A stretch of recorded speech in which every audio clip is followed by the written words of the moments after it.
Watch and burn. Hey everybody, so tonight I want to talk about Limp Bizkit's third album, and that I believe is 2000. I think this record came out in 2000. Chocolate Starfish and the hot dog flavored water. I mean, this record, I've always felt that this record is what Significant Other was meant to be, but the guys just sort of were chasing it too hard after $3 Bill, and they saw the opportunity to sort of make a lot of money, and they just sort of made a record that was sort of statistically speaking, or technically and statistically speaking, was very paint by numbers. It was like they looked around them, saw what other nu metal bands were doing, and then they did their best to mimic that. And they did a really good job because Significant Other sold really well based off the strength of Nookie, which makes absolutely no sense because that song is terrible, and Break Stuff, which is another song that I can't stand.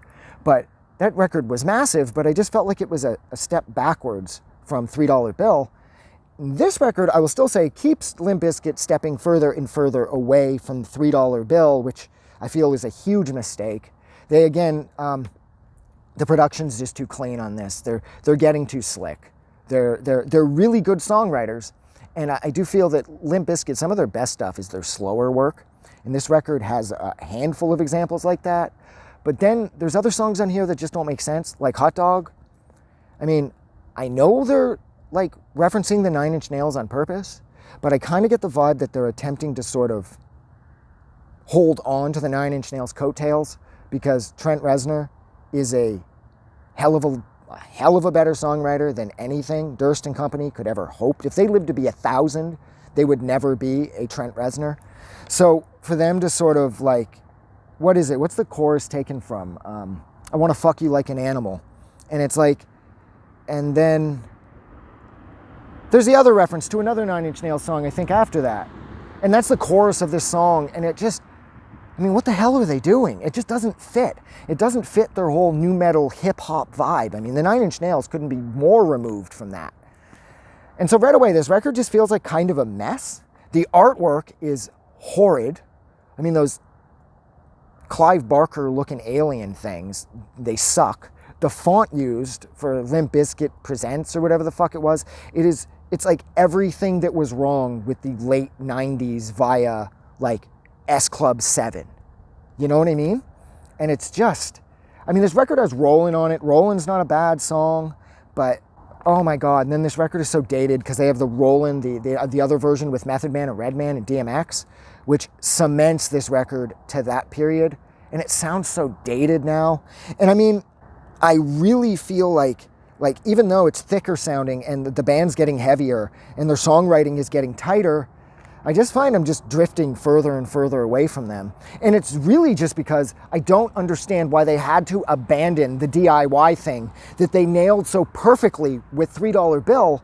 And then they just seem to just throw that, they just toss that to the wind.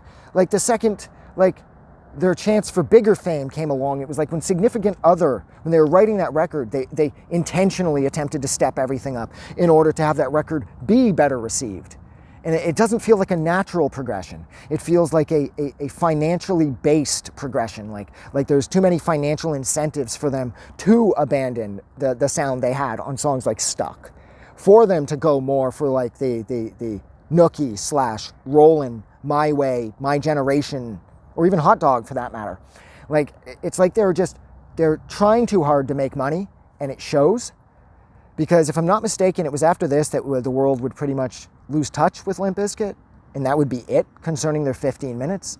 And I think it's sad and everything, because I think Durst and company had a lot to offer.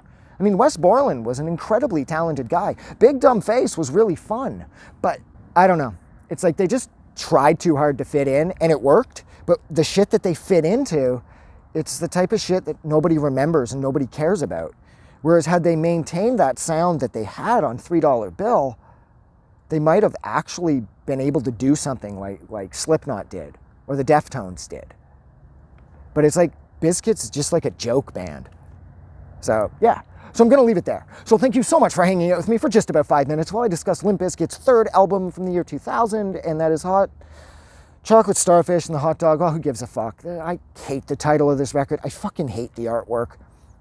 But anyways, like always, if you like this review or you like this record, don't forget to do something nice for somebody. But please, most importantly, don't forget that the world is actually a better place because you are in it.